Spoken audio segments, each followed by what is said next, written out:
ఎందుకు యుద్ధాలు జరుగుతూ ఉన్నాయి, ఎందుకు శత్రువులు అధికమవుతూ ఉన్నారు ఇశ్రాయేలీలకు, రష్యా కూడా ఎందుకు వాళ్ళకు సపోర్ట్ చేస్తూ ఉన్నది, మహమ్మదీయుల దేశాలన్నీ కూడా, ముస్లిం కంట్రీస్ అన్ని కూడా ఏకమై ఎందుకు ఇశ్రాయేలీల మీదకు లెగుస్తూ ఉన్నారు అని అంటే, దేవుని మందిరం కట్టడానికి దేవుడు ఇచ్చినటువంటి ఆ స్థలము ఇప్పుడు దుమాఫాట్ మసీదు ఉన్నది కాబట్టి, ఆ స్థలము మాది అని వారు అంటున్నారు కాబట్టి, ప్రస్తుతానికి అవన్నీ కూడా మనం చూస్తూ ఉన్నాం.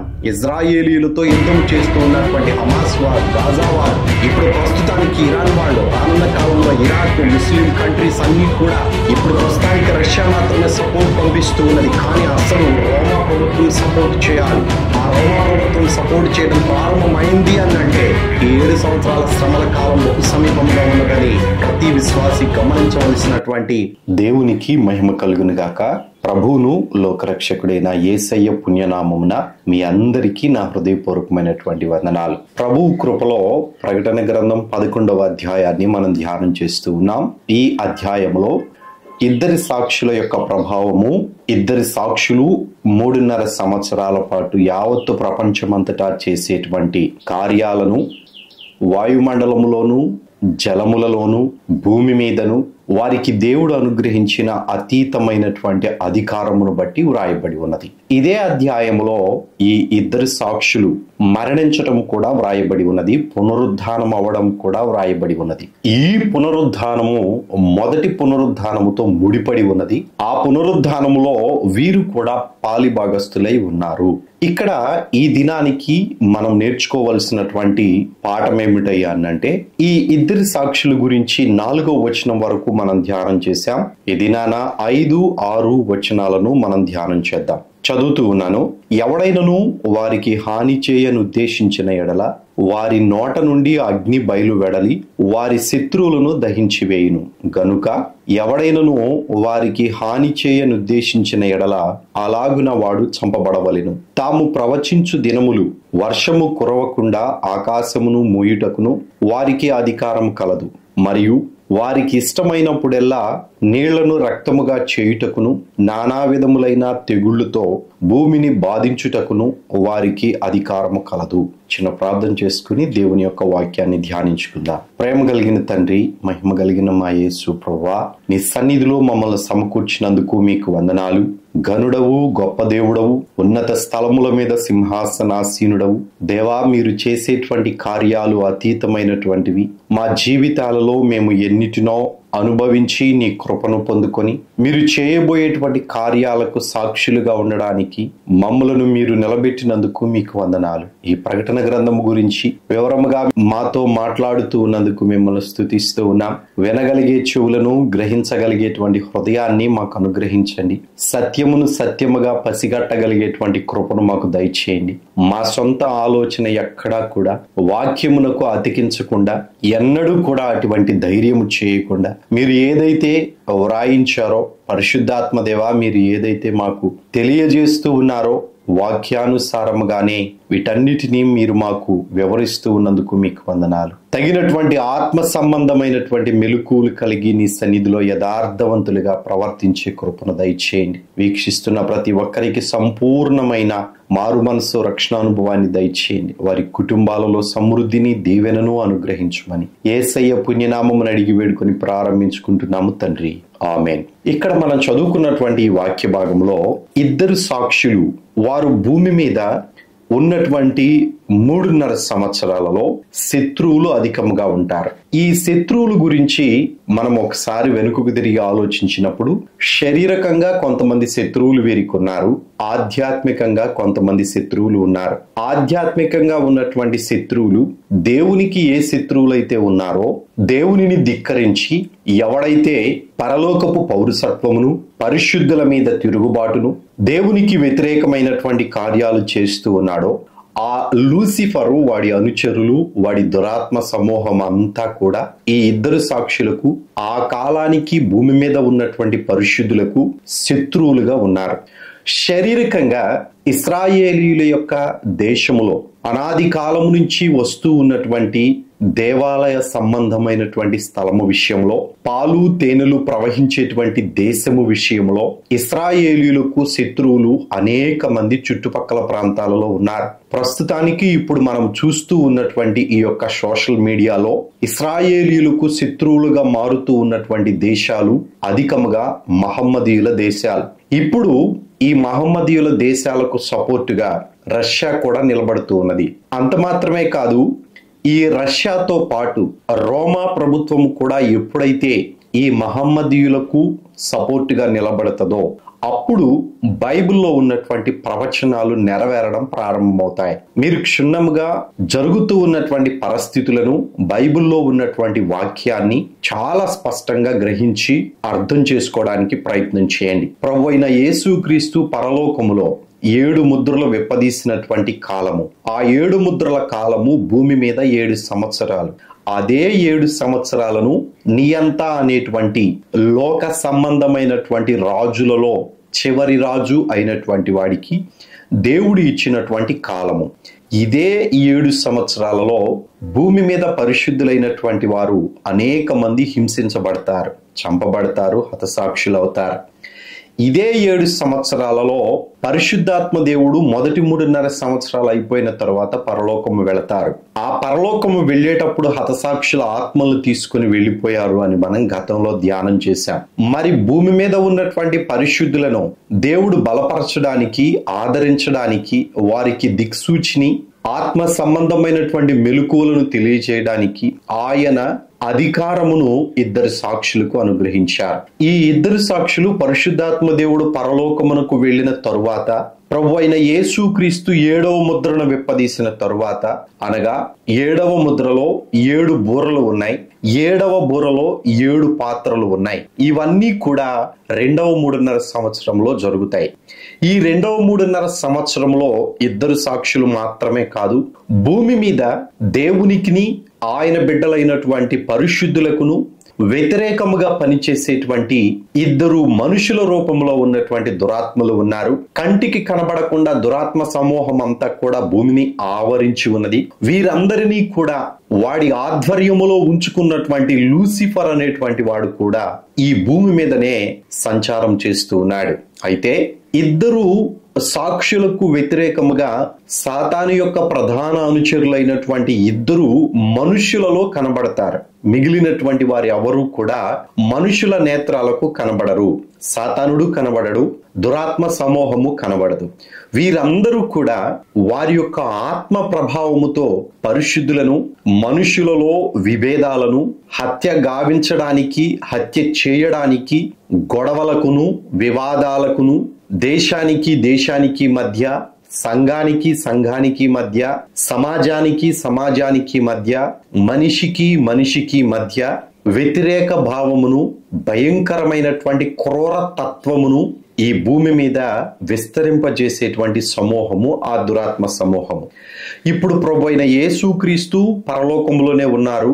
ఆ 7 సంవత్సరాలలో మొదటి 3.5 సంవత్సరాలు అయిపోయిన తర్వాత పరిశుద్ధాత్మ దేవుడు కూడా పరలోకం వెళ్ళిపోయిన తర్వాత భూమి మీద ఉన్నటువంటి పరిశుద్ధులకు దేవుని యొక్క నీతిని, నియమమును, దేవుని యొక్క సన్నిధిని పాడు చేయకుండా ఈ దురాత్మ సమూహము నుంచి, ఈ సాతాను ప్రభావము నుంచి, నియంతా అబద్ధ ప్రవక్త ఎదుట నుంచి, ఈ సృష్టి అంతటిని మాత్రమే కాదు పరిశుద్ధులను, మానవ జాతిని దేవుని వైపు చూపించడానికి ఈ 2 సాక్షులను దేవుడు భూమి మీద ఉంచాడు. 2వ 3.5 సంవత్సరంలో 6వ ముద్ర అయిపోయిన తరువాత, ప్రభు అయిన యేసుక్రీస్తు 6వ ముద్రను విప్పదీసిన తరువాత జరిగినటువంటి యుద్ధ ప్రభావము వలన ఈ యుద్ధము పరలోకములో జరిగింది.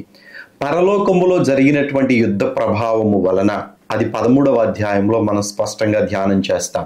అక్కడ నుంచి శాశ్వతంగా నెట్టివేయబడినటువంటి లూసిఫర్ అనేటువంటి వాడు 2వ 3.5 సంవత్సరాల్లో భూమి మీద ఉన్నాడు. వీడి పనేమిటయ్యా అంటే మనుషుల మధ్య విభేదాన్ని కలిగించడం మాత్రమే కాకుండా భూమి మీద పరిశుద్ధులు అనేటువంటి వాళ్ళను, నీతిని అనుసరించి నడవడానికి ఎవడూ కూడా ముందుకు రాకుండా ఉండులాగున అనేక మందిని వీలైనంత వరకు ప్రపంచ జనాభా అంతటిని కూడా వాడి వైపు ఆకర్షించుకొని వాడి బిడ్డలు అనిపించుకోవడానికి, వాడి సమూహము అనిపించుకోవడానికి వాడు చేస్తున్నటువంటి ప్రయత్నం.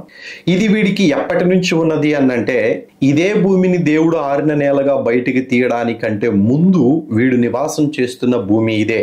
ఈ భూమిని 6 నెలలుగా తీసినది మొదలుకొని ఇప్పటి వరకు 6024 సంవత్సరాలు. ఈ 6024 సంవత్సరాలలో దేవుని బిడ్డలైనటువంటి వారిని దేవుడు ఆదరించి బలపరుస్తూ ఉండగా, సాతానుడైనటువంటి వాడు దేవుని స్వరూపములో చేయబడినటువంటి అనేక మందిని వాడి వైపు ఆకర్షించి నిత్య నాశనానికి నడిపిస్తూ ఉన్నాడు. ఈ క్రమంలో అనేక మంది మోసపోతూ ఉన్నటువంటి వాళ్ళు మనుషులే.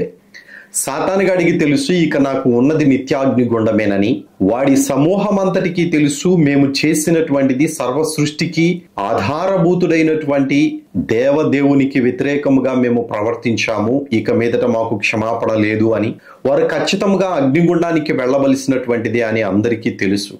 అయితే ఎప్పుడైతే పరలోకమునకు రాకుండా భూమికే పరిమితము చేయబడినటువంటి ఈ దురాత్మ సమూహం అంతటికీ కూడా ఇక సమయము మాకు కొంతనే ఉన్నది అని చెప్పేసి గ్రహించుకున్నటువంటి వీలైనంత ప్రభావముతోటి భూమి మీద ఉన్నటువంటి అనేక మంది మనుషులను నాశనమునకు నడిపించడానికి, వారి వైపు ఆకర్షించుకోవడానికి పాపము, వ్యభిచారము, దొంగతనము, లోక సంబంధమైనటువంటి స్వేచ్ఛ, లోక సంబంధమైన కార్యకలాపాలు, వికృత చేష్టలు, పోకిరి చేష్టలు, స్వరశోక్తులు, అబద్ధపు బోధలు, అబద్ధపు కార్యాలు, అబద్ధపు మాటలు, వీటన్నిటినీ కూడా మనుషులకు చాలా సమీపముగా తీసుకుని వచ్చేటువంటి కాలము ఈ 2.5 సంవత్సరము. వీడి యొక్క ఆశను నెరవేర్చుకోవడానికి, వీడికి ఉన్నటువంటి పంతాన్ని నెరవేర్చుకోవడానికి, భూమిని వాడు సంపూర్ణముగా నాది అని తెలియచేయడానికి చేస్తున్నటువంటి ప్రయత్నాలు ఇవన్నీ కూడా మనుషులందరినీ కూడా వాడి వైపు ఆకర్షించుకునేటువంటి ఈ ప్రయత్నంలో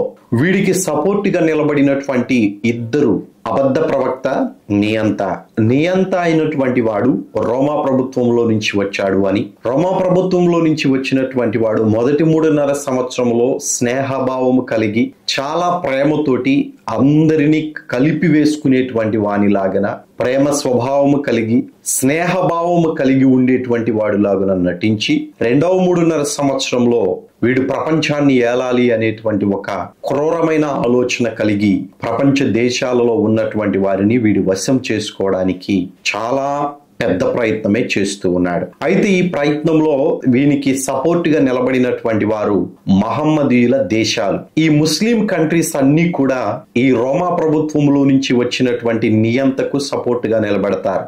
అప్పటికి అనగా ఈ ఇద్దరు సాక్షుల కాలానికి 2.5 సంవత్సరానికి వీడికి ఇశ్రాయేలీల ద్వారా ఒక భయంకరమైన చావు దెబ్బనే తగులుతుంది. అయితే దాని నుంచి త్వరగా కోలుకొని బయటికి వచ్చినటువంటి వీడికి ప్రజలందరూ కూడా వారికి సపోర్ట్ చేస్తూ, వీనికంటే గొప్పవాడు ఎవడు ఉన్నాడు, వీడే మా దేవుడు, వీడిని మించినటువంటి వాడు ఎవడూ లేడు, ఎంత ఘనుడు ఎంత గొప్పవాడు ఇక ఎక్కడనూ లేడు అని ప్రజలందరూ కూడా వాడి వెనక వెళుతూ ఉన్నప్పుడు భూమిలో నుంచి వచ్చినటువంటి క్రూర మృగము అనగా పాతాళ బిళములో దాచబడినటువంటి దురాత్మ సమూహం మీద సాతానుగాడు నిలవబెట్టుకున్నటువంటి ఒక అధికారి వీడు ఒక మనిషిలోనికి జొరబడతాడు. వాడే అబద్ధ ప్రవక్త.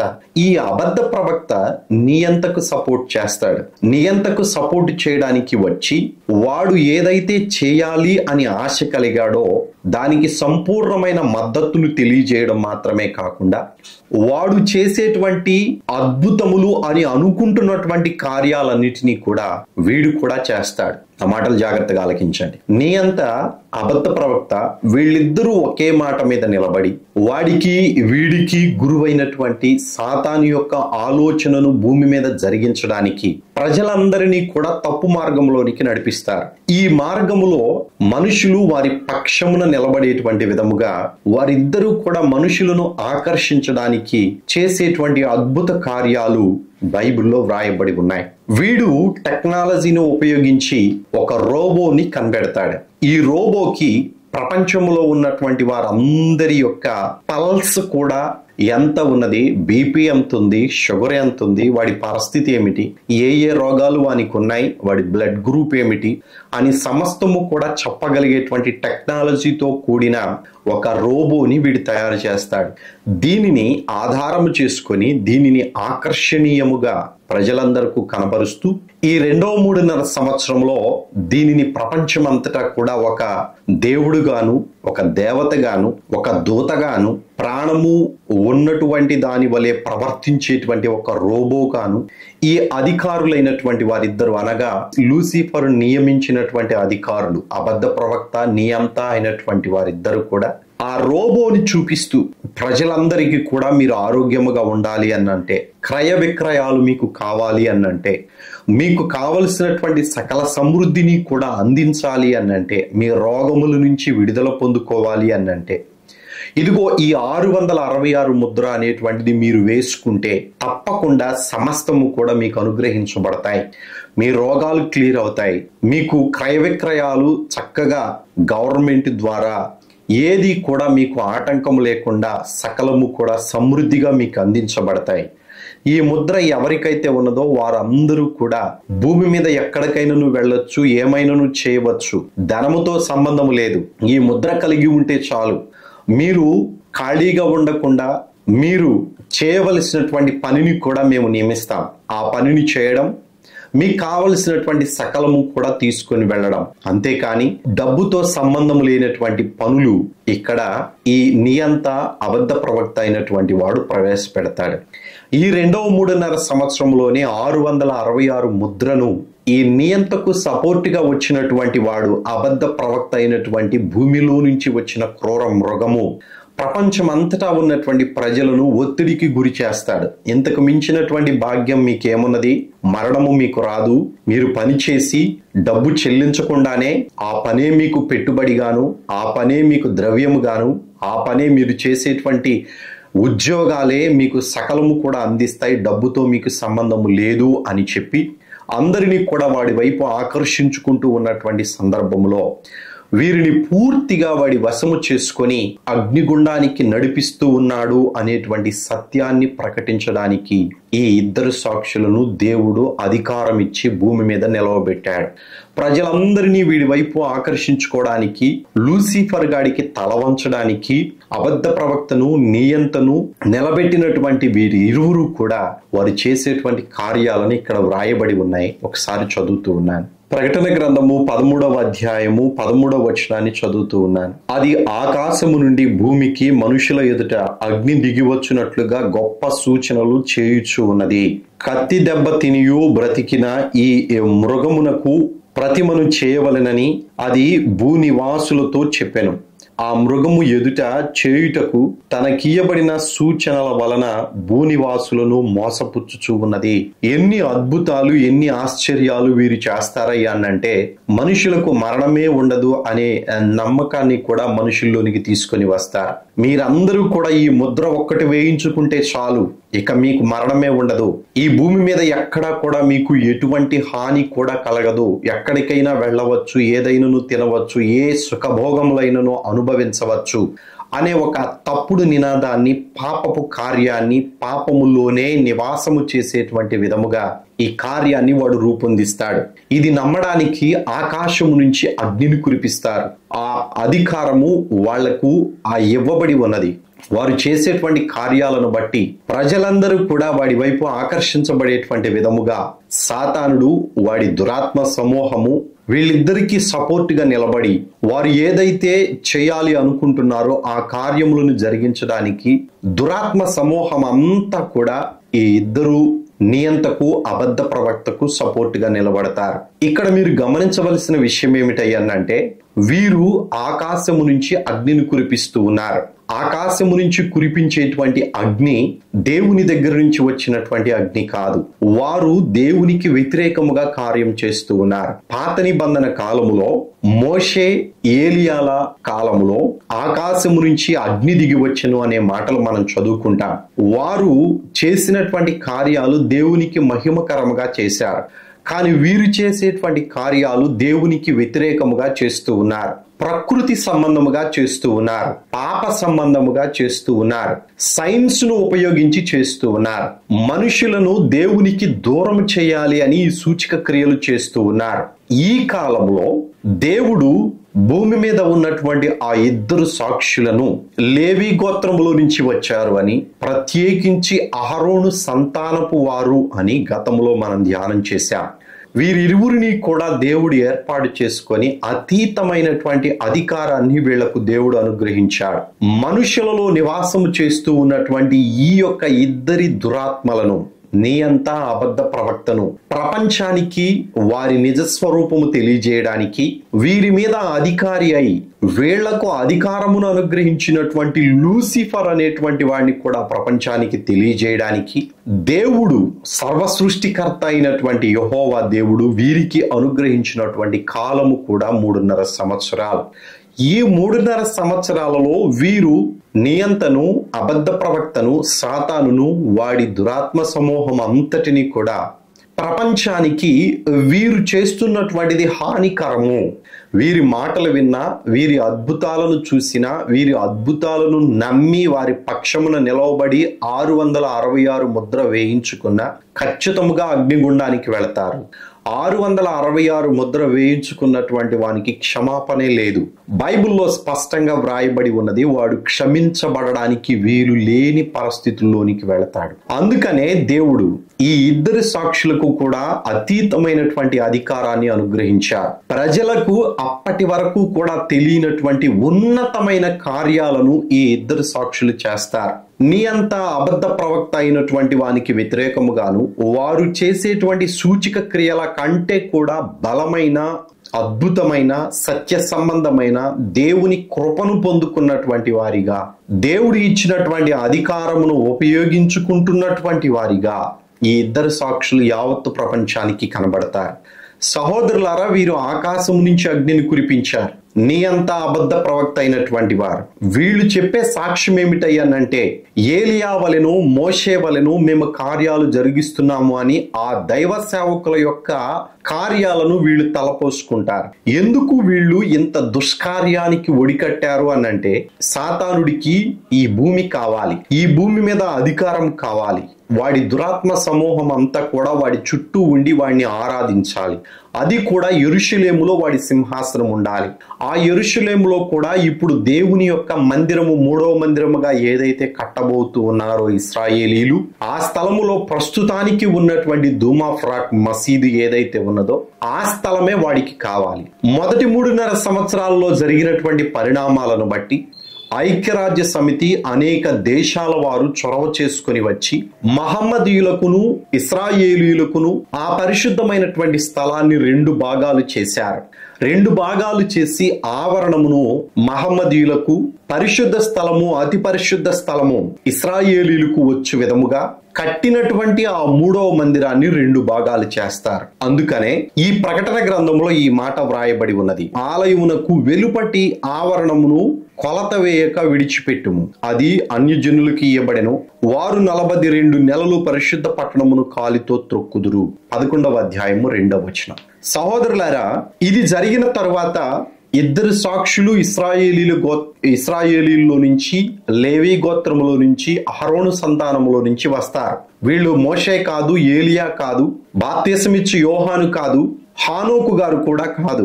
వీరు భూమి మీద మనుషులు పుట్టినట్లుగానే పుట్టి దేవుని యందు విశ్వాసం ఉంచిన బలమైన, దేవుని మీద సంపూర్ణమైన విశ్వాసము కలిగిన, 100కు 100% పరిశుద్ధమైన ప్రవర్తన కలిగినటువంటి వారు వీరు. వీరిని ఈ 2వ 3.5 సంవత్సరంలో అధికారమును దేవుడు అనుగ్రహించి నియంతకు, అబద్ధ ప్రవక్తకు వ్యతిరేకముగా మాత్రమే కాకుండా ప్రపంచములో ఆ కాలానికి భూమి మీద బ్రతికి ఉన్నటువంటి పరిశుద్ధులందరికీ, మానవ జాతి అంతటికీ దేవుని ప్రతిరూపాలుగా వీరు కనబడుతూ ఉన్నారు. దేవుని అధికారము పొందుకుని దేవుడు మనుషులకి ఇచ్చినటువంటి అధికారం ఎంత ఉన్నతమైనటువంటిదో తెలియజేయడానికి దేవుడు ఏర్పాటు చేసుకున్న బిడ్డలుగా ఉంటూ ఉన్నారు. మోషే గురించి, ఏలియా గురించి నియంత అబద్ధ ప్రవక్త ప్రజలకు తెలియజెప్పినటువంటి మాట, ఇశ్రాయేలీయుల దేవుడు మాత్రమే కాదు, మేము కూడా ఆ కార్యములను చేయగలము, ఇశ్రాయేలీలు దేవుడు ఒక్కడే అని చెప్పేసి అనేక మంది మోసపోతూ ఉన్నారు, మేము కూడా ఆ కార్యములను చేయగలము, మోషే వలెను ఏలియా వలెను ఆకాశము నుంచి అగ్నిని కురిపించగలము అని చెప్పి మనుషుల ఎదుట దేవునిని దూషించడం ప్రారంభిస్తారు. ఆ మాట కూడా చదువుతున్నాను, ఒకసారి మీరు 13వ అధ్యాయంలో 5వ వచనం నుంచి చదువుతూ ఉన్నాను. డంబపు మాటలను దేవదూషణలను పలుకు ఒక నోరు దానికి ఇయ్యబడెను, మరియు 42 నెలలు తన కార్యములను జరుపని అధికారము దానికి ఏర్పాటయ్యను గనుక, ఈ మాట జాగ్రత్తగా వినండి, దేవుణ్ణి దూషించుటకును ఆయన నామమును ఆయన గుడారమును పరలోక నివాసులను దూషించుటకును అది తన నోరు తెరచెను. మొదటి 3.5 సంవత్సరంలో ఈ సముద్రములో నుంచి వచ్చినటువంటి క్రూర మృగము మనుషులను తన వైపు ఆకర్షించుకుంటూ దేవుని కంటే దేవుడు మాత్రమే కాదు, మేము కూడా దేవుళ్ళో వంటి వారమే, దేవుని నామమును దూషిస్తూ మేము కూడా ఇదిగో ఈ రీతిగా బ్రతుకుతూ ఉన్నాము, దేవుడు మాత్రమే కాదు మేము కూడా అద్భుతాలను ఆశ్చర్య కార్యములను చేయగలము, దేవుని దాసులు మాత్రమే కాదు, ఆ దేవుడు మాత్రమే కాదు, పరలోకంలో ఉన్నవారు మాత్రమే కాదు, మేము కూడా చేయగలము అనే ఒక రెండవ తప్పు మార్గాన్ని, అక్షరాల తప్పు మార్గాన్ని ప్రజలకు వీరు పరిచయం చేస్తారు. ఈ క్రమంలో దేవుణ్ణి దూషిస్తారు, యేసుక్రీస్తుని దూషిస్తారు, పరిశుద్ధులను దూషిస్తారు, పరిశుద్ధ పట్టణమును అనగా యెరూషలేమును ఇశ్రాయేలీయులను దూషిస్తారు, పరలోకమును దూషిస్తారు. ఇదంతా కూడా బూటకము అని చెప్పేసి ప్రచారం చేస్తూ ఉంటారు. వీరికి ఉన్నటువంటి అధికారముతో ఆ రీతిగా ప్రచారం చేస్తూ ఉండగా ప్రజలను సత్యము వైపును నీతి వైపును దేవుని వైపును నిలవబెట్టడానికి ఈ ఇద్దరు సాక్షులు చేసేటువంటి కార్యాలు 5-6 వచనాల్లో వ్రాయబడి ఉన్నాయి. కట్టబడినటువంటి మందిరము 2 భాగాలైపోయింది. ఆవరణములోనేమో హేయమైన వస్తువును నిలవబెట్టి అన్యజనులు అక్కడికి రావడానికి, మహమ్మదీయులు అక్కడికి రావడానికి, సాతానుడి యొక్క అనుచరుడైన నియంత అక్కడికి రావడానికి, అబద్ధ ప్రవక్త రావడానికి, లోక సంబంధముగా రాజ్యములన్నీ కలిసి ఏర్పాటు చేసినటువంటి ప్రక్రియ. దీనిని ఆధారము చేసుకొని గొడవలు లేకుండా, యుద్ధాలు లేకుండా సర్దుమణిగేటువంటి కార్యక్రమం చేశాము అని చేతులు దులిపేసుకున్నారు ఐక్యరాజ్య సమితి వారు. కానీ ఇక్కడ నుంచి అసలు కథ ప్రారంభమైనది. వారు ఆ ప్రాంతానికి వచ్చి ఇశ్రాయేలీల దేశమంతటిని ఆక్రమించుకోవాలి, ఆ పరిశుద్ధ స్థలమును ఆక్రమించుకోవాలి అని అంతరంగముగా ఆత్మ సంబంధమైన యుద్ధాన్ని ప్రారంభించారు. ఈ ఆత్మ సంబంధమైనటువంటి యుద్ధములో పరిశుద్ధులలో అనేక మంది దాగి ఉండడానికి వెళ్ళిపోయారు. చాలా మంది పిరికి వారిగా ఉంటూ ఉన్నారు. అయినను కానీ వారు రక్షణలోనికి రావడానికి దేవుడు కృపను అనుగ్రహించారు. వారి భయమును పోగొట్టుకోవడానికి, ఈ ఇద్దరు సాక్షులు చేసినటువంటి కార్యములను బట్టి బలపడడానికి దేవుడు కృపను అనుగ్రహించాడు. 2వ 3.5 సంవత్సరంలో పరిస్థితి బహు భయంకరంగా ఉంటూ ఉన్నది. ఒక పక్కనేమో 666 ముద్ర వేయించుకోవడానికి మనుష్యులను బలవంతపరుస్తూ ఉంటారు. రెండవది, సాతానుడు పరిశుద్ధులుగా ఉన్నటువంటి వారితో యుద్ధము చేసి వారిని చంపివేయడానికి క్రోధము కలిగినటువంటి వాడై హతసాక్షుల యొక్క ఆత్మలను దేవుడు పరలోకానికి తీసుకుని వెళ్ళిన తరువాత విడువబడిన సార్వత్రిక సంఘము, విడువబడము అంటే నరకానికి కాదు, భూమి మీద బ్రతికి ఉన్న పరిశుద్ధులు. ఆ కాలంలో భూమి మీద పరిశుద్ధులు ఉన్నారు.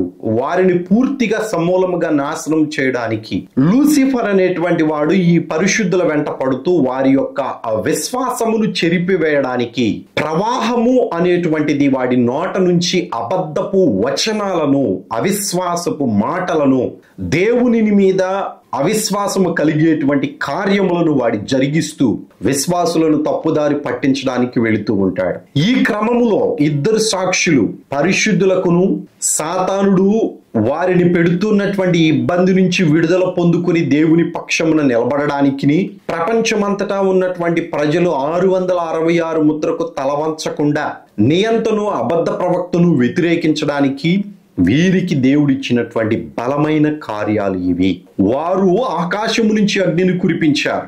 గత కాలములో మోషే గారు కూడా ఈ కార్యము చేశారు. కొరహు అనేటువంటి వాడు లేచి దాతాను, అభిరాములు అనేటువంటి వారిని సమకూర్చుకొని 250 మందిని వాడి పక్షమున నిలవబెట్టి మోషే మాత్రమే దేవుని సేవకుడా, పరిశుద్ధుడా? అహరోను మాత్రమే యాజకత్వము చేయాలా? మేము యాజకత్వము చేయకూడదా? మేము కూడా కొంతమందిని ఏర్పాటు చేసుకున్నాము, ఇక మీతో మాకు పని లేదు అని మోషే ఎదుట ప్రకటించినప్పుడు మోషే వారి ఎదుట సాగిలపడి, రేపు మీరు మీ యొక్క ధూపార్తులను తీసుకుని దేవుని సన్నిధికి రండి, మీ 250 మందితో పాటు మీరు కూడా ధూపార్తులను తీసుకుని రండి, అక్కడ దేవుడు ఎవరిని అంగీకరించాడో ఎవరిని నెట్టివేశాడో రేపు తేల్చుకుందామని చెప్పేసి వెళ్ళిపోయిన తరువాత ఈ దాతాను, అబీరాములు అనేటువంటి వారు కొరహు ఆధ్వర్యములో 250 మందిని తీసుకొని దేవుని సన్నిధికి మరుసటి దినాన వస్తారు. అదే కాలములో, అదే సమయములో అహరోను సంతతి వారును మోషే కూడా అక్కడికి వస్తారు. అహరోను ధూపార్తిలు పట్టుకొని, అతనితో పాటు ఉన్నవారు కూడా ధూపార్తి పట్టుకొని అక్కడికి వచ్చినప్పుడు దేవుని యొక్క ప్రభావము అక్కడ కనబడిన తరువాత, అనగా ప్రత్యక్షపు గుడారములో కనబడిన తరువాత భయంకరమైన గంభీరమైనటువంటి ఒక స్వరము వినబడుతుంది. మీరు ఈ ప్రాంతం నుంచి పక్కకు వెళ్ళిపోండి, ఇదిగో వీరందరినీ కూడా ఒక క్షణములో నేను నాశనం చేస్తాను అని దేవుడు చెప్పిన మాటకు భయపడిపోయి అక్కడ ఉన్నటువంటి వారందరూ కూడా చల్లా చెదరై వెళ్ళిపోతారు.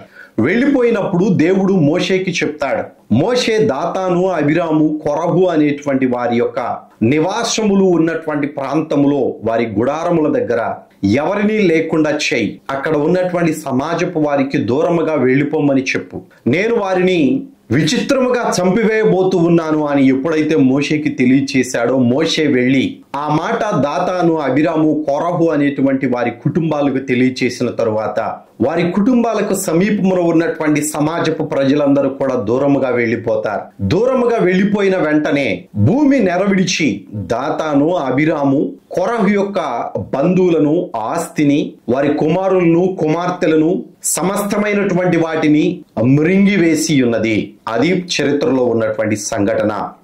మీరు బైబిల్లో ఈ సంఘటనను గమనించినట్లయితే సంఖ్యాకాండము 16వ అధ్యాయములో ఈ కార్యమంతా కూడా మనం చూడవచ్చు. అయితే ఈ దాతాను, అబీరాము, కొరహు అనేటువంటి వారి ఆధ్వర్యంలో చేసిన ప్రభావము మనుషులందరూ చూశారు. వారు ఏ రీతిగా చనిపోయారు అనేటువంటిది కూడా మనుషులందరూ చూశారు. అయితే సమాజమునకు మోషే ఒక గట్టి వార్నింగ్ ఇచ్చాడు. వీరు గనక సాధారణమైనటువంటి మరణము చెందినట్లయితే, మనుషులందరికీ వచ్చేటువంటి మరణము వీరికి కూడా వచ్చినట్లయితే, నేను దేవుని చేత పంపించబడినటువంటి వాడను కాను, దేవుడు నన్ను ఎన్నుకోలేదు, నేను చేసేటువంటి కార్యములన్నీ కూడా దేవుని సంబంధమైనటువంటివి కావు అని చెప్పాడు. ఆ రీతిగానే వారి యొక్క మరణము విచిత్రముగా భూమి నెరవిడిచి వాళ్ళు బ్రతికి ఉండగానే పాతాళమునకు వెళ్ళిపోయేటువంటి విధముగా వారి కన్నుల ఎదుట కనబడినది కనుక సమాజపు మందిరపు వారందరూ కూడా మోషే నాయకత్వమునకు తల వంచారు. అంత మాత్రమే కాదు, కొరహు ఆధ్వర్యములో దాతాము, అబీరాముల యొక్క మాటలు విని వచ్చినటువంటి 250 మంది కూడా వారు ఎక్కడైతే ఉన్నారో అక్కడ ఆకాశము నుంచి అగ్ని దిగి వచ్చి వారందరినీ దహించి వేసింది. ఆ తర్వాత జరిగిందంతా కూడా అక్కడ వ్రాయబడి ఉన్నది. ఆ ధూపార్తులు పవిత్రమైనవి గనుక వాటిని తీసుకుని వచ్చి వాటి రేకును విప్పదీసి పైన ఒక కప్పుగా వేయమని చెప్పేసి దేవుని దగ్గర నుంచి ఆజ్ఞ వచ్చినది కనుక గుర్తుగా వాటిని అక్కడ ఏర్పాటు చేశారు.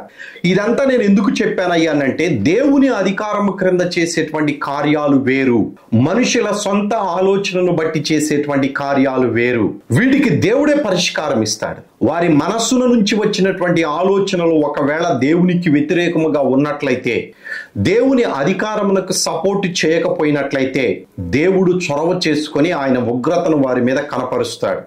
ఇక రెండవదిగా మనం చూసినట్లయితే రాజుల గ్రంథంలో ఏలియా అనేటువంటి ఒక భక్తుడు ఉన్నాడు. ఆ రాజుల గ్రంథము 2వ రాజుల గ్రంథము 1వ అధ్యాయము 10వ వచనంలో మనం గమనించినట్లయితే ఏలియా గారు కూడా ఈ యొక్క అనుభవాన్ని పొందుకున్నారు. ఈయన ఆహాబు కుమారుడు అహజ్యా అనేటువంటి వ్యక్తి రోగి అయి ఉన్నాడు. అతను మేడగదిలో నుంచి కింద పడిపోయాడు, కిటికీలో నుంచి రోగి అయి మంచం మీదకి ఎక్కి కూర్చొని ఉన్నాడు. ఇతను ఎక్రోను అనేటువంటి ఒక దేవత దగ్గరకు తన దూతలను పంపించి, నేను బ్రతుకుతానో లేదో విచారణ చేసిరండి అని ఆ దూతలను పంపిస్తూ ఉండగా ఆ దూతలను అడ్డుకోవడానికి వచ్చినటువంటి ప్రవక్త పేరే ఏలియా.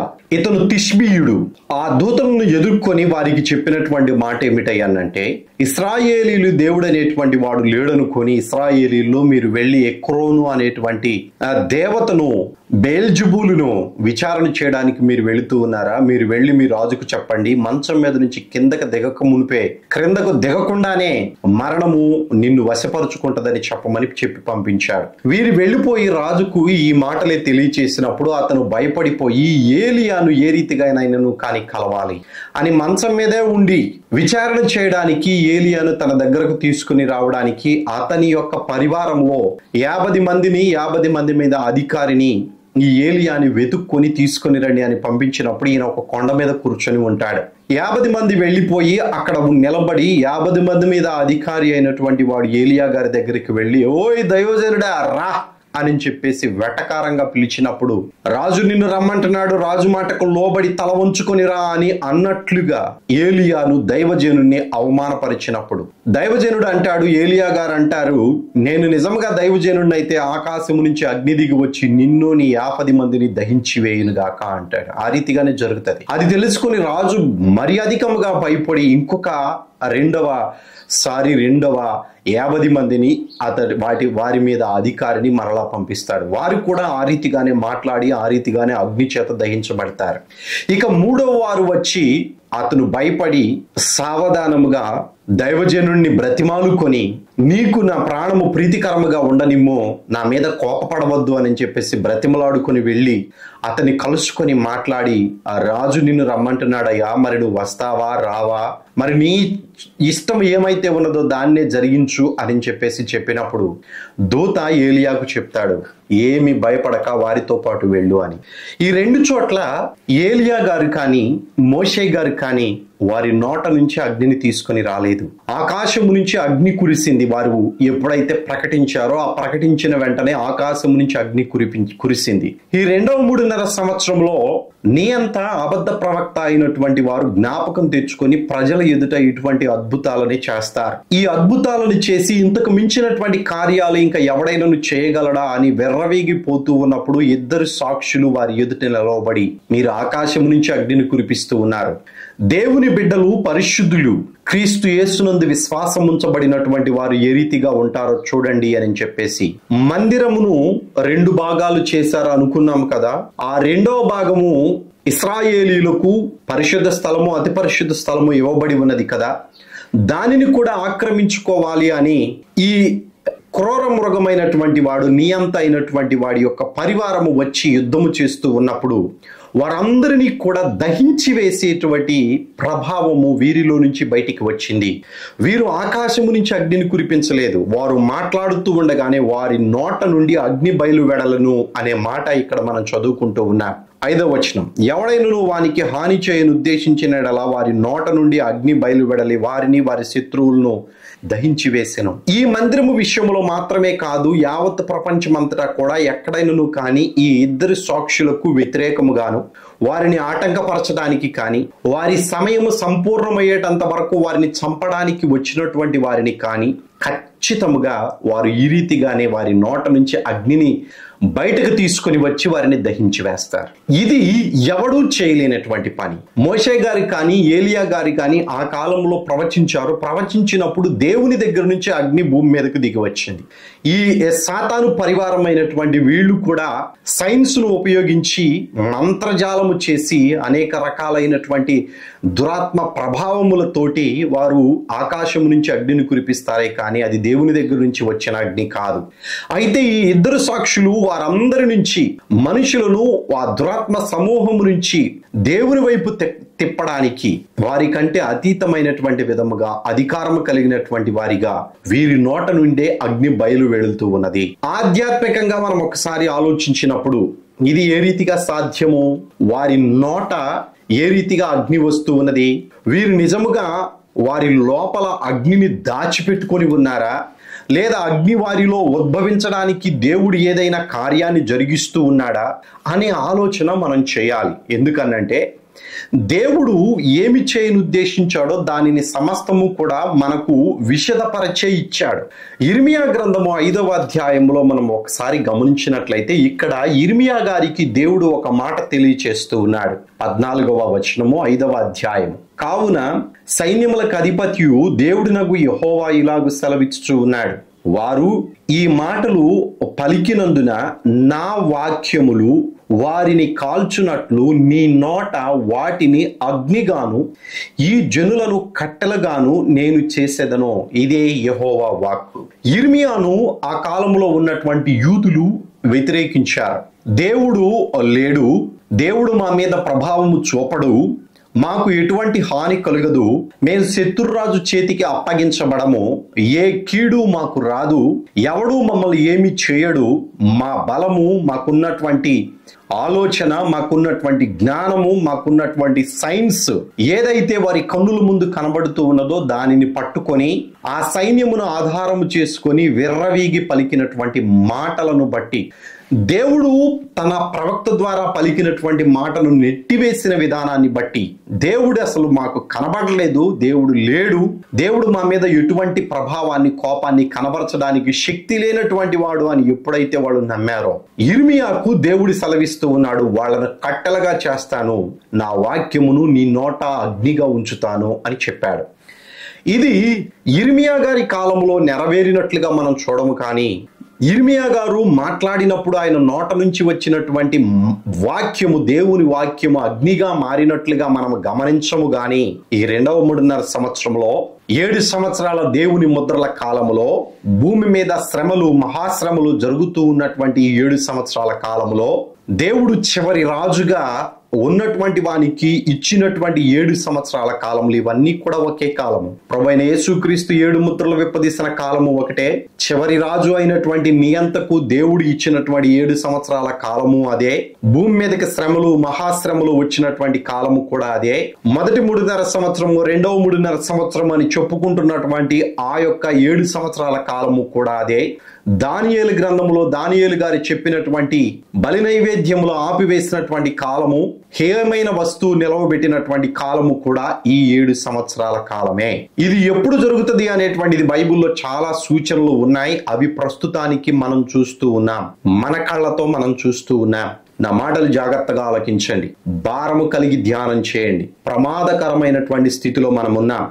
విశ్వాసమును విడిచిపెట్టుకోకుండా ధైర్యము కలిగి, భక్తి కలిగి ఉండవలసినటువంటి, అగ్నిలో నుంచి నిప్పును తీసినట్లుగా ఏ రీతిగా మనము ఉండాలో ఆ రీతిగా ఉండవలసినటువంటి వారమై ఉన్నాం. ఇశ్రాయేలీలు సమకూర్చబడ్డారు, వాళ్ళు ప్రయత్నం చేస్తూ ఉన్నది మందిరము కట్టడానికి. ఎందుకు యుద్ధాలు జరుగుతూ ఉన్నాయి, ఎందుకు శత్రువులు అధికమవుతూ ఉన్నారు ఇశ్రాయేలీలకు, రష్యా కూడా ఎందుకు వాళ్ళకి సపోర్ట్ చేస్తూ ఉన్నది, మహమ్మదీయుల దేశాలన్నీ కూడా, ముస్లిం కంట్రీస్ అన్ని కూడా ఏకమై ఎందుకు ఇశ్రాయేలీల మీదకు లెగుస్తూ ఉన్నారు అని అంటే, దేవుని మందిరము కట్టడానికి దేవుడు ఇచ్చినటువంటి ఆ స్థలము ఇప్పుడు దుమా ఫ్రాక్ మసీదు ఉన్నది కాబట్టి, ఆ స్థలము మాది అని వారు అంటున్నారు కాబట్టి, ప్రస్తుతానికి అవన్నీ కూడా మనం చూస్తూ ఉన్నాం. ఇజ్రాయేలీలతో యుద్ధము చేస్తూ ఉన్నటువంటి హమాస్ వారు, గాజా వారు, ఇప్పుడు ప్రస్తుతానికి ఇరాన్ వాళ్ళు, రానున్న కాలంలో ఇరాక్, ముస్లిం కంట్రీస్ అన్ని కూడా, ఇప్పుడు ప్రస్తుతానికి రష్యా మాత్రమే సపోర్ట్ పంపిస్తూ ఉన్నది. కానీ అసలు రోమా ప్రభుత్వం సపోర్ట్ చేయాలి. ఆ రోమా ప్రభుత్వం సపోర్ట్ చేయడం ప్రారంభమైంది అనంటే ఈ 7 సంవత్సరాల శ్రమల కాలం బహు సమీపముగా ఉన్నదని ప్రతి విశ్వాసి గమనించవలసినటువంటి అవసరత ఉన్నది. ఈ 7 సంవత్సరాల కాలంలో జరిగిన సంగతుల్లో 3.5 సంవత్సరం బహు భయంకరమైనటువంటిది. చరిత్రలో ఆ తర్వాత ఉన్నటువంటి 1000 సంవత్సరాల కాలములో చెప్పుకునేటువంటి బహు ప్రాముఖ్యమైనటువంటి ఘట్టముగా ఈ 7 సంవత్సరాలు కనబడుతూ ఉన్నది. ఇందులో 2 సాక్షుల ప్రభావము బహు ఉన్నతమైనటువంటిది, అద్వితీయమైనటువంటిది. వారి నోట నుండి వచ్చినటువంటి అగ్ని, యిర్మీయా కాలంలో దేవుడు చెప్పినటువంటి ప్రవచనము ఈ 2 సాక్షుల్లో నెరవేరింది. 2.5 సంవత్సరంలో వారు ప్రకటించినటువంటి ఆ మాట వారి నోట నుంచి వచ్చిన వెంటనే వారి నోరు, వారి పెదవులు దాటికి బయటికి రాగానే ఆ వాక్యము అగ్నిగా మారి వారి శత్రువులను దహించి వేస్తూ ఉన్నది. ఇది సత్యం. ఈ రీతిగా దహించి వేయబడినటువంటి వారు అనేక మంది ఉన్నారు. శరీర సంబంధమైనటువంటి యుద్ధము జరుగుతూ ఒక పక్షాన ఉంటూ ఉండగా, ఇంకొక పక్షమున, ఇంకొక ప్రక్కన ఈ ఆత్మ సంబంధమైనటువంటి యుద్ధము. ఇద్దరు నీ అంతా అబద్ధ ప్రవక్త, దేవునిని దూషిస్తూ, దేవునిని ధిక్కరిస్తూ, మనుషులకు 666 ముద్ర వేయించాలి అని ఒక ప్రభావముతోటి వాళ్ళు మనుషులందరినీ కూడా తప్పుదారికి నడిపిస్తూ ఉండగా, ఇద్దరు సాక్షులు 2 ఒలీవ చెట్ల వలెను 2 దీపస్తంభాల వలెను నిలవబడడం మాత్రమే కాకుండా యావత్ ప్రపంచాన్ని కూడా సత్యము వైపు, నీతి వైపు, దేవుని వైపు, జీవము వైపు, పరలోకపు రాజ్యము వైపు నడిపించేటువంటి బలమైన సాధనాలుగా ఈ ఇద్దరు సాక్షులు ఉన్నారు. వారి నోట నుండి అగ్ని వచ్చి శత్రువులను దహించడం మాత్రమే కాదండి, వారు చేసేటువంటి కార్యాలు 6వ వచనంలో ఉన్నది. తాము ప్రవచించు దినములు వర్షము కురవకుండా ఆకాశమును మోయుటకు వారికి అధికారం కలదు. వారు ఎక్కడైతే దేవుని యొక్క ప్రభావమును కనబరచాలి అనుకుంటున్నారో, వీరి శత్రువులు ఎక్కడైతే దేవునిని దూషిస్తూ ఉన్నారో, దేవునికి వ్యతిరేకమైనటువంటి మనుషులు ఎక్కడైతే పోగుపడుతూ ఉన్నారో అక్కడ వర్షము కురవకుండా, అంత మాత్రమే కాదు వారి ప్రాంతాలను నాశనము చేయడానికి, వారిని నాశనము చేయడానికి నీటిని రక్తముగా మారుస్తారు. తాగడానికి కూడా నీళ్లు లేకుండా చేస్తారు. ఆహారము లేకుండా చేయగలిగేటువంటి అధికారం వాళ్ళకి ఇవ్వబడింది. అంత మాత్రమే కాదు, ఇంకా వాళ్ళు దేవుని దూషిస్తూ ఉండగా భూమిలో నుంచి వచ్చినటువంటి తెగుళ్ళు, ఈ భయంకరమైనటువంటి తెగుళ్ళు 7వ ముద్రను ప్రభువైన యేసుక్రీస్తు విప్పదీసినది మొదలుకొని వస్తూ ఉన్నటువంటి ఆ యొక్క తెగుళ్ళన్నీ కూడా వీరి ఆధ్వర్యంలోనే నడిపించబడతాయి. మిడతలు భూమి మీద నుంచి రావడం, పాతాళములో నుంచి వచ్చినటువంటి ఆ యొక్క మిడతల దండు కానీ, ఇంకా అనేక రకమైనటువంటి తెగుళ్ళు కానీ ముందు ముందు మనం చూస్తాం. ఎన్ని తెగుళ్ళు ఉన్నాయి, ఏ రీతిగా ఉన్నాయి, ఎక్కడ చీకటి కలగాలి, ఎక్కడ వెలుగు ఉండాలి, ఎక్కడ వర్షం కురవాలి, ఎక్కడ వర్షం కురవకూడదు, ఎక్కడ మంచినీళ్లు ఉండాలి, ఎక్కడ సముద్రం రక్తము కావాలి, ఎక్కడ మంచినీళ్లు రక్తముగా ఉండాలి, ఎక్కడ మంచినీళ్లు మనుషులకు అందుబాటులో ఉండాలి, ఇవన్నీ కూడా వీరి ఇద్దరి ఆధ్వర్యంలోనే, వీరి అధికారము క్రిందనే దేవుడు జరిగించడానికి ఇష్టపడ్డాడు. ఈ ఇద్దరి సాక్షులు 2.5 సంవత్సరంలో యావత్ ప్రపంచం అంతటినీ కూడా వారి చేతుల్లోనికి తీసుకొనినట్లుగా వర్షము మీదను, నీటి మీదను, భూమి మీదను, రోగముల మీదను, ఆహారము మీదను అధికారము వీళ్ళకి దేవుడు అనుగ్రహిస్తాడు. ఇప్పటి వరకు కూడా మొదటి 3.5 సంవత్సరంలో నియంత అయినటువంటి వాడు వీటిని ముందుగానే పసిగట్టి బహు విస్తారమైనటువంటి ధాన్యాన్ని, విస్తారమైనటువంటి సంపదను వాడు వశపరుచుకుంటాడు. వాడు కొల్లగొట్టుకొని తీసుకొని వెళతాడు. అయితే పరిశుద్ధులైనటువంటి వారిని పోషించడానికి, పరిశుద్ధులైనటువంటి వారికి క్షేమమైన స్థలమును ఇవ్వడానికి, శ్రేష్టమైనటువంటి నివాసమును వారికి ఏర్పాటు చేయడానికి ఈ ఇద్దరు సాక్షుల్ని దేవుడు 3.5 సంవత్సరంలో నిలవబెట్టాడు. అంత మాత్రమే కాదు, వారికి కావలసినటువంటి విశ్వాసమును, వారికి కావలసినటువంటి ఆత్మీయ పాఠములను కూడా ఈ ఇద్దరు సాక్షులను నుంచే వారు పొందుకుంటారు. ఆ కాలంలో పరిశుద్ధాత్మ దేవుడు లేడు కనుక ప్రతి ఒక్క విశ్వాసి వీరిద్దరి వైపు చూడవలసిందే. ఈ 3.5 సంవత్సరముల అంతా కూడా వీరు యుద్ధములను ఆపివేయడానికి వీరే మధ్య ఉంటారు. ఇశ్రాయేలీని కాపాడడానికి వీరే మార్గదర్శకులుగా ఉంటారు. యూదులు ఆ యూద ప్రాంతమును ఖాళీ చేసి వెళ్ళినప్పుడు వాళ్ళని పోషించడానికి కూడా వీళ్ళే ఆధారముగా ఉంటారు. పరిశుద్ధులందరికీ కూడా వీళ్ళే ఆధారముగా ఉంటారు.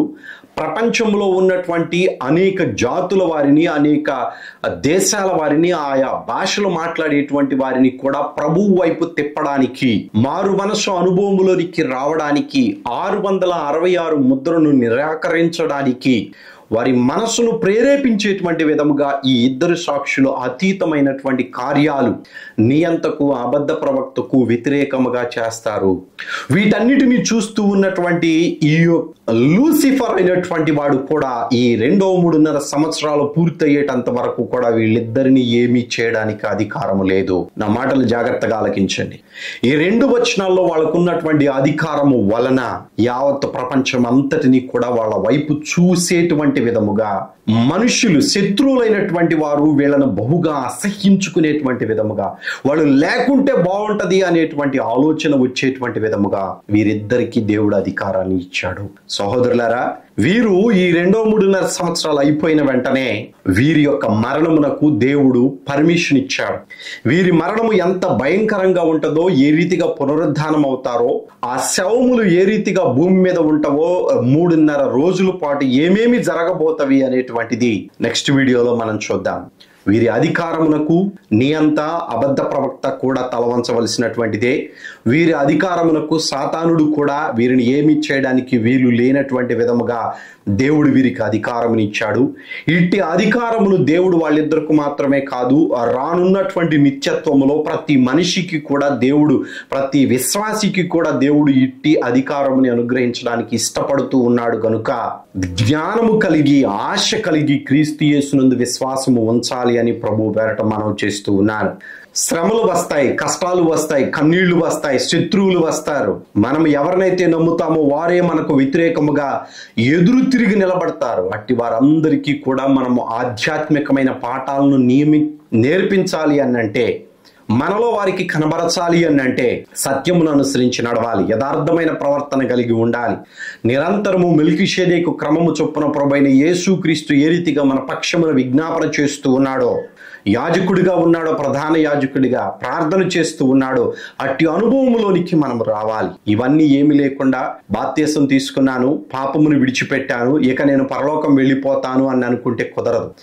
బ్రతుకు దినములన్నీ కూడా అంతము వరకు కూడా నువ్వు నమ్మకంగా ఉండాలి. ఈ ఇద్దరు సాక్షులు కూడా చివరి వరకు నిప్పు వలె మండుచున్న పొదవలే వీళ్ళు ఉన్నారు. అట్టి విశ్వాసమును, అట్టి అధికారమును దేవుడు వారికి అనుగ్రహించాడు. అదే విధముగా విశ్వాసులు కూడా, దేవుని బిడ్డలైనటువంటి వారు కూడా ఉండాలి అనేటువంటిది దేవుని యొక్క ఆశ. మండేటువంటి పొదగా ఉండాలి అని. సాతానుడు ఆ విశ్వాసులు ఎదుట నిలబడడానికి వీలు లేకుండా పారిపోవులాగున మన భక్తి, మన ప్రార్థన, మన పరిశుద్ధత ఉండాలి అని దేవుడు ఆశపడుతూ ఉన్నాడు. అట్టి భక్తిని, అట్టి విశ్వాసమును, అట్టి పరిశుద్ధతను దేవుడు మనకు అందరికీ అనుగ్రహించును గాక. వీక్షిస్తున్న మీ అందరికీ మరొకసారి వందనాలండి. అనేకులకు పరిచయం చేయండి. ఈ వాక్యములు ఆ రీతిగా ఉన్నవా లేదా అనేటువంటిది ఒకసారి వాక్యానుసారంగా మీరు పరిశీలన చేయండి. ప్రతి ఒక్కరు కూడా, వినినటువంటి వారందరూ కూడా మీ వంతు బాధ్యతగా అనేకులకు పరిచయం చేయాలని ప్రభు పేరట మనవి చేస్తూ ఉన్నాను. 11వ అధ్యాయము 7వ వచనాన్ని నెక్స్ట్ వీడియోలో మనం ధ్యానించబోతూ ఉన్నాం. ప్రార్థనా పూర్వకంగా ఆలకించండి. ఈ పరిచర్య కోసం ప్రార్థన చేయండి. మీ ప్రార్థన చాలా అవసరం అండి. ఎందుకనంటే ఈ ప్రకటన గ్రంథం అనేకులు వీక్షించరు, చూడరు, ఇష్టపడరు. ఎందుకనంటే జరుగుతున్నటువంటి పరిస్థితులను బట్టి భయపడి ఈ ప్రకటన గ్రంథం చదివితేనే, ఆ వాక్యము వింటేనే ఏదో జరగకూడనటువంటివి జరుగుతాయి అనేటువంటి ఒక ఆలోచనలో మనుషులు ఉంటారు. దేవుడు ఎక్కడ ఆ మాట చెప్పలేదు.